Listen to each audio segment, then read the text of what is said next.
राम राम। सुंदरकांड की कहानी अब 2017 से आगे बढ़ती है। हनुमान जी सीता मैया की आज्ञा लेकर के अशोक वाटिका के सुंदर मीठे फल खाने के लिए चल पड़ते हैं। हनुमान जी को मालूम है कि अब आगे क्या करना है, क्योंकि भगवत इच्छा से ही त्रिजटा ने एक संदेश हनुमान जी को सुना दिया है कि आखिर लंका में अब उन्हें आगे क्या करना है।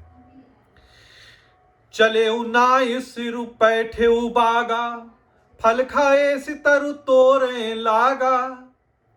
अब हनुमान जी सीता मैया को सिर नवा करके बाग में अशोक वाटिका के अंदर घुस जाते हैं, उस बगीचे में जो रावण का शाही बगीचा है, बड़े ही दिव्य फलों और फूलों से सुसज्जित है। वो फल खा रहे हैं, लेकिन फल खाना या भूख मिटाना ही एकमात्र कारण नहीं है वहां जाने का। कारण तो यह है कि कैसे अब रावण को संदेश दिया जाए। तो उसके लिए कुछ तो ऐसा करना पड़ेगा जो सामान्य ना हो। इसलिए वो फल खाते हैं और वृक्षों को तोड़ने लगते हैं। रहे तहां बहु भट रखवारे, कछु मार से कछु जाय पुकारे। अशोक वाटिका की सुरक्षा में, उस बगीचे की सुरक्षा में बहुत से योद्धा लगाए गए थे, बहुत सारे रखवाले थे।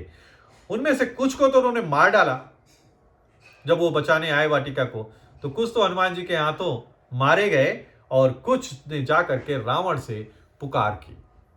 क्या कहते हैं वो? नाथ एक आवा कपि भारी, तेहि अशोक वाटिका उजारी। वो कहते हैं कि नाथ एक बहुत भारी बंदर आया है, बड़ा विशाल काय बंदर आया है लंका के अंदर, उसने अशोक वाटिका को उजाड़ डाला है। खाए से फलवर बिटप उपारे, रक्षक मर्द मर्द मही डारे। वो दूत, वो रखवाले रावण को बताते हैं कि उसने फल खाए हैं, वृक्षों को उखाड़ करके फेंक दिया है और वो रखवालों को मसल मसल कर जमीन पर डाल रहा है। सोचिए हनुमान जी की पराक्रम, उनकी शक्ति, उनके बल के विषय में विचार करिए कि बड़े बड़े राक्षस योद्धा पैरों के नीचे ऐसे मसले जा रहे हैं जैसे कोई कीड़े मकोड़े हों। सुनि रावण पठये भट नाना, तिन्हि देखी गर्जेउ हनुमाना। और ये सुनकर रावण, उसने बहुत योद्धा भेजे। उन्हें देखकर हनुमान जी ने गर्जना की और हनुमान जी ने उन सभी राक्षसों को मार डाला। सब रजनीचर कपि संहारे, जितने भी रजनीचर आए, जितने राक्षस आए, निशाचर आए, उनको हनुमान जी ने मार डाला। गए पुकारत कछ अधुमारे, और कई अधमरे होकर के चिल्लाते हुए वापस जाते हैं रावण के पास कि वो वानर किसी के वश में नहीं आ रहा है। पुनि पठयऊ तेहि यक्ष कुमारा, चला संग लय सुभट अपारा। अब रावण अपने पुत्र अक्ष कुमार को भेजता है हनुमान जी को मारने के लिए। और हनुमान जी को मारने के लिए अक्ष कुमार को क्यों भेजता है, इसका एक संस्मरण है, इसका एक कथा इससे भी संबंधित है जो मैंने अपने एक YouTube पे डाली है, अंगद के मन का संशय। आप उसको देखेंगे तो पता चलेगा।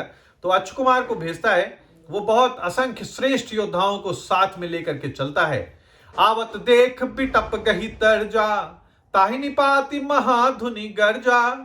उसको देखकर हनुमान जी एक वृक्ष अपने हाथ में ले लेते हैं और उसको ललकारते हैं और भयानक युद्ध होता है।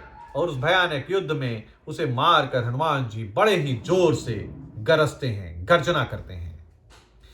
कछु मारे सी कछु मर्देसी, कछु मिलिए सी धरि धूर, कछु पुनि जाई पुकारे, प्रभु मरकट बल भूरी। उन्होंने सेना में कुछ को मार डाला। अक्ष कुमार के साथ जो सेना आई थी, अक्ष कुमार को तो मार ही दिया, सेना में जो लोग आए थे कुछ को मार डाला, कुछ को पैरों से मसल डाला और कुछ को पकड़ पकड़ कर उन्होंने धूल में मिला दिया। और फिर जाकर कुछ जो बचे, उन्होंने फिर जाकर पुकार की कि हे प्रभु, बंदर तो बहुत ही बलवान है, ऐसा बंदर आया है जो किसी के वश में नहीं आ रहा है। उसने अक्ष कुमार को मार दिया, कईयों को उसने रगड़ के मसल के मार डाला और वो किसी के वश में नहीं आ रहा है। हनुमान जी का पराक्रम जारी है। और सुंदरकांड में दोहा 18 यहीं पर समाप्त होता है। इसके आगे की कहानी आपको फिर सुनाऊंगा। तब तक के लिए जय श्री राम।